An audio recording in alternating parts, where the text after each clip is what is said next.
गेल्या महिन्याभरात मराठी इंडस्ट्रीत जणू वादळ आलंय. पॉवर कपल म्हणायला जाणाऱ्या अनेक कलाकारांचे संसार पत्त्याच्या बंगल्यासारखे मोडलेत. काही दिवसांपूर्वीच मराठीतील हिट म्हणवली जाणारी जोडी तीही तुटली. म्हणजे आदिनाथ कोठारे आणि अभिनेत्री उर्मिला कानेटकर त्यांनी अचानकपणे आपण घटस्फोट घेत असल्याची घोषणा केली, ज्यानंतर चाहत्यांनाही मोठा धक्का बसला. मात्र त्यांच्यातील दुरावेची कल्पना काही प्रमाणात चाहत्यांना होती. त्यांच्या संसारातील मतभेदाबद्दल अनेकदा सोशल मीडियावरही बोललं जात होतं. मात्र या दोघांच्या घटस्फोटाला एका मराठी अभिनेत्री कारणीभूत असल्याची चर्चा सध्या सोशल मीडियावर जोरदार सुरू आहे. तर कोणती आहे ती अभिनेत्री जिच्यामुळे उर्मिला आणि आदिनाथ यांच्या नात्यात दुरावा आला असं बोललं जात आहे, ते जाणून घेऊया. अभिनेत्री उर्मिला कानेटकर ही कायमच एक शांत व्यक्तिमत्व म्हणून दिसलीये. तिने कायमच आपल्या कामाशी काम ठेवले. आपला संसार आणि आपलं काम यातच ती व्यस्त राहिली. मात्र मुलगी जिजा मोठी झाल्यानंतर तिने पुन्हा सक्रियपणे कामाला सुरुवात केली.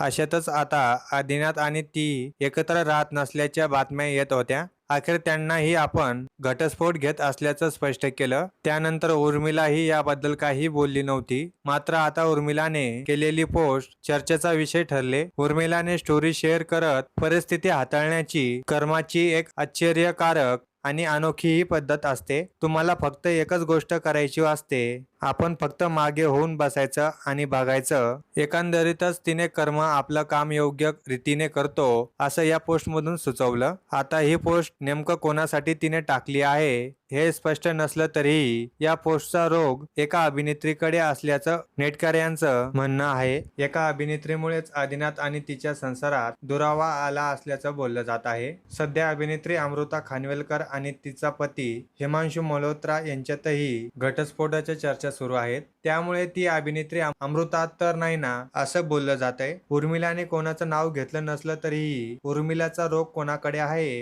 याचा अंदाज नेटकऱ्यांना नक्कीच आला आहे. त्यामुळे अनेकांनी अमृता आणि हिमांशू यांच्या घटस्फोटाची बातमी समोर येतात प्रतिक्रिया देत अमृतामुळेच आदिनाथ आणि उर्मिला यांचा घटस्फोट झाला आहे असं म्हटलं आहे. चंद्रमुखी चित्रपटाच्या शूटिंग दरम्यान आदिनाथ आणि उर्मिला यांची जवळकी वाढल्याचा दावाही अनेक नेटकरी करत आहे. मात्र या दाव्यांना कोणताही अधिकृत दुजोरा मिळालेला नाही. आदिनाथ कोठारे, उर्मिला कानेटकर किंवा अमृता खानवेलकर या तिघांपैकी कोणीही या चर्चेवर अशी कोणतीही पुष्टी केलेली नाही. त्यामुळे सध्या सोशल मीडियावर सुरू असलेल्या या चर्चा आणि तर्कवितरांकडे अधिकृत माहिती म्हणून पाहता येणार नाही. तर या संपूर्ण प्रकरणाबाबत तुमचं काय मत आहे? तुमची प्रतिक्रिया कमेंट करून नक्की सांगा. धन्यवाद.